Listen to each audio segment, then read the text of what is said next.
Bismillah. Assalamualaikum warahmatullahi wabarakatuh. Alhamdulillahi rabbil alamin. Alhamdulillahilladzi bi ni'matihi tatimmus shalihat.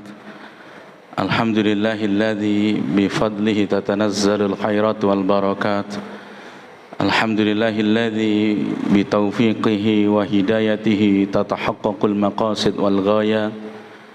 Wa azka salawatillahi wa taslimatihi alal mab'usi rahmatan lil alamin. Nabi rahmah wa imamil huda, nabiyyina wa rasulina wa syafi'ina wa qurrati a'yunina Muhammad ibn Abdillahi wa la hawla wa la quwwata illa billah, amma ba'du. Qala ta'ala fil Qur'anil Karim, a'udzu billahi minasy syaithanir rajim. Qul ya ibadiyalladzina asrafu ala anfusihim la taqnatu min rahmatillah innallaha yaghfirudz dzunuba jami'an innahu huwal ghafurur rahim.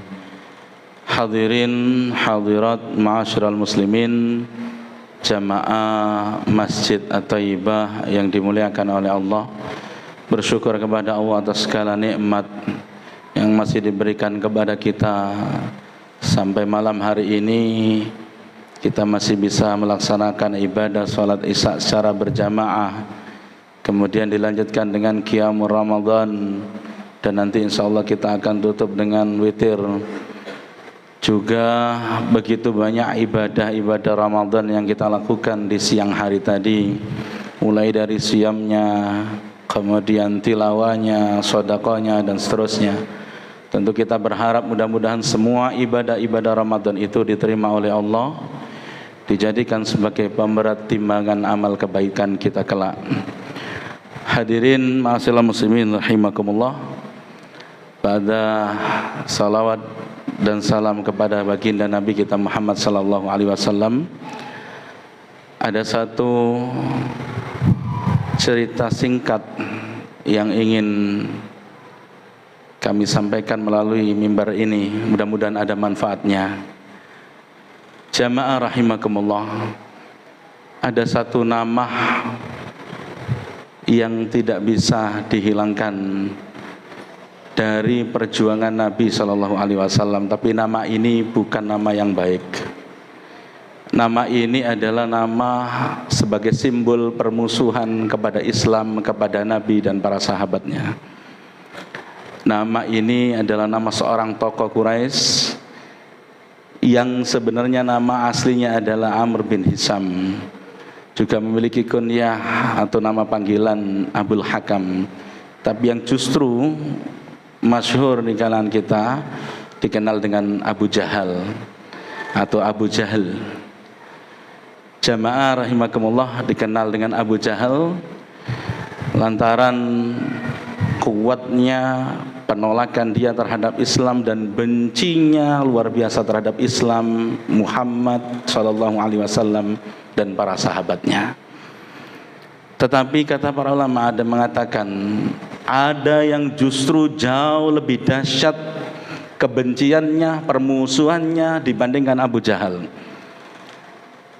Tidak lain, ia adalah putranya sendiri, Ikrimah bin Abu Jahal. Seorang pemuda atau seorang anak dari Abu Jahal yang sangat benci terhadap Islam, Nabi sallallahu alaihi wasallam dan para sahabatnya. Dia sangat kejam dalam menindas, mengintimidasi para sahabat Nabi, khususnya di periode Makkah, di pada awal Nabi perjuangan di ilai kalimatillah, untuk menegakkan kalimatullah. Tapi yang menarik jamaah, kalau Abu Jahal mati di medan Badar di atas kekafirannya, di atas kesyirikannya, di atas kebenciannya dalam Islam, tapi tidak dengan Ikrimah jamaah.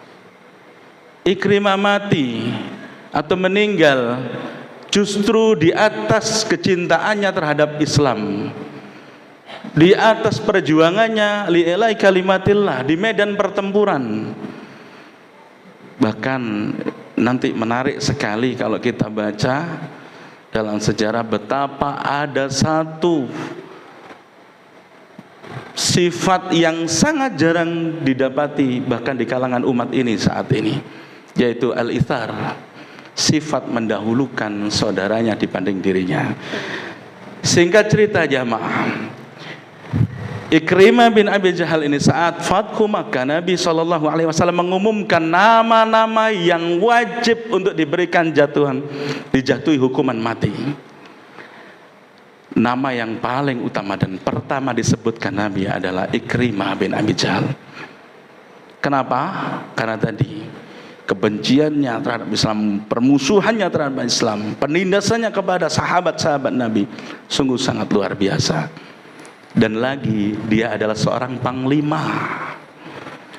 Maka Nabi mengatakan dimanapun ditemukan nama-nama ini, termasuk nama Ikrimah bin Abi Jahal ini, bahkan ketika dia bersembunyi di balik kiswah sekalipun, wajib dibunuh. Hadirin,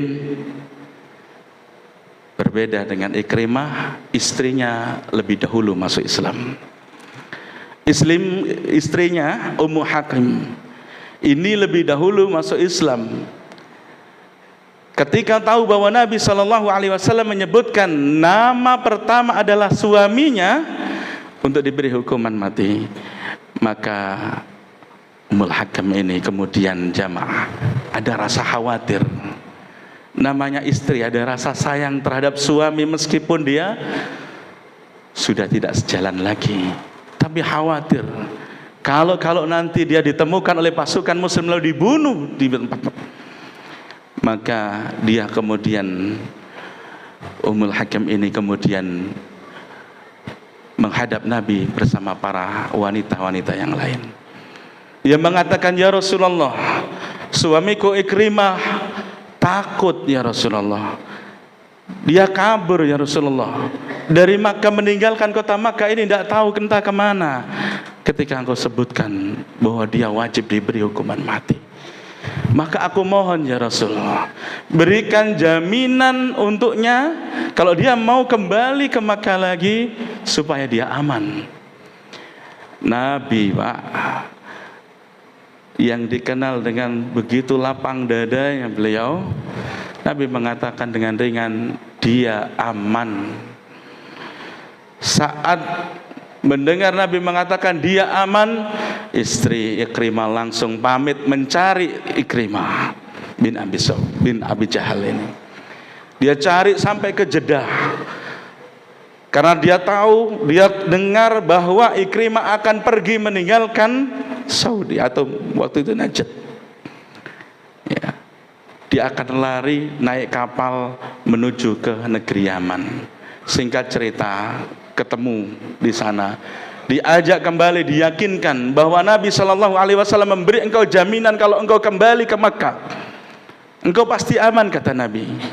Maka Ikrimah kemudian berjalan kembali ke kota Makkah untuk menghadap Nabi SAW. Meski ada yang mengatakan di tengah perjalanan itu Ikrimah ingin menggauli istrinya menolak. Kenapa? Karena dia mengatakan, tidak, karena engkau belum muslim, kalau engkau belum Islam, sementara aku muslimah, tidak boleh kita melakukan hubungan. Bahkan dia memaksa untuk kemudian, saya Islam di sini saja. Tidak, kamu harus Islam, kamu harus bersyahadat di hadapan Nabi SAW sampai ke Makkah. Jamaah rahimakumullah, Ikrimah kemudian menghadap Rasulullah SAW dan menyatakan keislamannya di situ. Sebelum menyatakan keislamannya, dia mengatakan, ya Rasulullah, dahulu aku sangat benci engkau, dahulu aku sangat memusuhi engkau, dahulu aku menindas semua sahabatmu, dan seterusnya. Dia ungkapkan keburukannya di masa lalu. Lalu dia meminta kepada Rasul, ya Rasulullah, mintakan ampunan aku kepada Allah SWT. Lalu Nabi SAW berdoa, jemaah, yang isi doanya secara umum, secara singkat, bahwa Nabi SAW memintakan ampunan untuk Ikrimah dan menerima taubatnya. Hadirin jamaah rahimakumullah, setelah itu Ikrimah kemudian bersumpah, demi Allah ya Rasulullah, Kalau dahulu aku menginfakkan hartaku untuk memerangi Islam, untuk memerangi engkau dan sahabatmu, kali ini aku akan menjalankan, menginfakkan hartaku demi kejayaan Islam, demi kemuliaanmu dan para sahabatmu. Kalau dahulu aku ikut perang untuk memerangi Islam, dan saya pasti akan membawa uang, membawa hartaku, kali ini aku akan membawa 2 kali lipat lebih banyak dibandingkan dahulu. Dan itu, kalimat itu diucapkan depan Nabi, dan sungguh jamaah rahimakumullah, dia pegang kalimat itu betul. Sampai bahkan ketika Nabi SAW sudah wafat sekalipun, Ikrimah tetap memegang janjinya. Di masa Abu Bakar As-Siddiq, saat Abu Bakar melihat ada kemah yang paling besar didatangi oleh Abu Bakar As-Siddiq, ternyata kemah itu adalah punyanya Ikrimah bin Abi Jahal.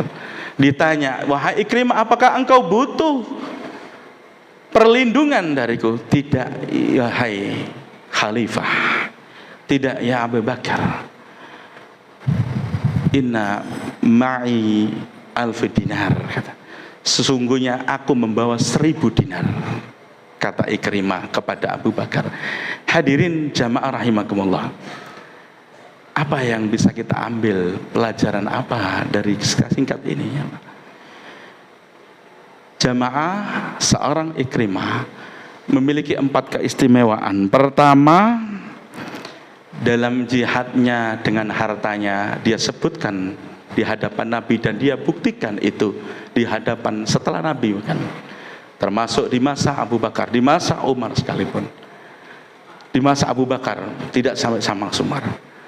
Kemudian jamaah rahimakumullah, jihadnya dengan jiwanya dia buktikan juga mengikuti setiap peperangan setelah keislamannya. Bahkan dia meninggal di medan pertempuran di perang Yarmuk. Yang ketiga, cintanya terhadap Al-Quran juga direkam oleh para sahabat. Kalau dahulu ketika dia mendengar Al-Quran, ayat-ayat Allah, dia sangat benci, dia menolak itu, dia mengatakan itu adalah syairnya Muhammad. Tapi tidak, sekarang dia mengatakan ini kalamullah, ini adalah kalimat Tuhanku, yang dahulu aku tolak, yang dahulu aku benci. Bahkan dia sering dilihat oleh para sahabat sebelum tidurnya, dia memeluk mushaf yang masih tertulis di pelaka kurma atau di kulit-kulit unta, dia peluk sampai kemudian tertidur, dan itu dibuktikan sampai meninggalnya. Yang terakhir jamaah, keistimewaannya adalah al-isar. Dia memiliki sifat al-isar yang begitu mendalam ke dalam jiwanya, menyatu ke dalam dirinya.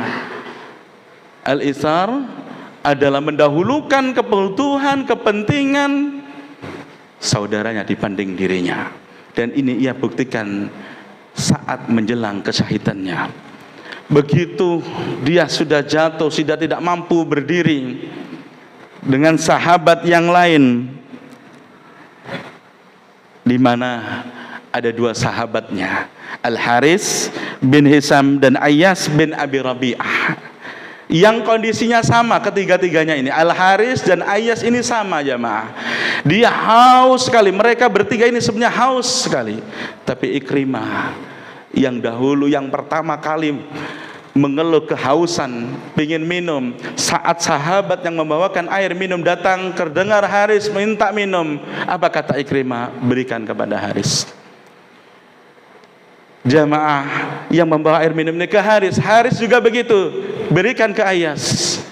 Saat sampai di Ayyas kemudian menyuruh kepada Ikrimah lagi kembali, dan tiga-tiganya kemudian mendapati kesyahidannya, meninggal dalam kondisi yang memiliki sifat yang luar biasa dan jarang didapati bahkan di tengah umat ini, al-isar, yaitu mendahulukan kepentingan, kebutuhan saudaranya dibanding dirinya, meskipun dirinya walau kana bihim khasasah, kata Al-Quran, walaupun dirinya juga membutuhkan. Jamaah hadirin jamaah rahimakumullah, pelajaran berharganya bahwa Ikrimah bin Abi Sufyan mendapatkan husnul khatimah. Meski dahulunya dia adalah musuh Islam, meski dahulunya dia pembenci Nabi SAW, tapi di akhir kehidupannya dia mendapatkan kesahidan dan memiliki sifat al-isar, sifat yang jarang dimiliki oleh umat muslim dari zaman Nabi hingga akhir ini. Jamaah rahimakumullah. Karenanya jamaah rahimakumullah, kalau kemudian kita sudah masuk dalam kategori orang-orang yang mungkin sudah menjaga sholatnya, melaksanakan zakatnya, kemudian melaksanakan puasanya, bahkan berhaji dan berumrah, jangan kemudian berbangga diri, tahan. Minta kepada Allah istiqomah dalam kebaikan, minta kepada Allah husnul khatimah. Kita nggak tahu jamaah, kurang berapa hari, berapa bulan, berapa minggu, berapa tahun lagi kita hidup. Karena minta kepada Allah terus husnul khatimah. Allahumma inna nas'aluka husnul khatimah wa na'udzubika min su'il khatimah. Allahumma rzuqnal istiqamah. Ya Allah, minta kepada Allah terus istiqamah dan husnul khatimah, supaya seburuk apapun kita dahulu oleh Allah Subhanahu wa taala, lembaran keburukan-keburukan, kejelekan itu ditutup dan dihapus oleh Allah Subhanahu wa taala dan digantikan dengan lembaran-lembaran kebaikan. Saya kira ini momen penting karena ini adalah masuk di akhir Ramadan. Kalau kemarin di awal Ramadan kita mungkin lupa kepada Allah, kalau kemarin di awal Ramadan kita mungkin lupa dengan Al-Quran kita, kalau kemarin di awal Ramadan kita mungkin kurang giat dalam berinfak, bersedekah, maka hadirin jamaah rahimakumullah, hari ini tidak ada kata terlambat. Tutup Ramadan ini dengan kebaikan yang jauh dibandingkan di awal Ramadan kemarin. Aqulu qauli hadza wa aqulu ma tasma'un wa astaghfirullah innahu ghafurur rahim. Nasrun minallahi wa fathun qarib. Assalamualaikum warahmatullahi wabarakatuh.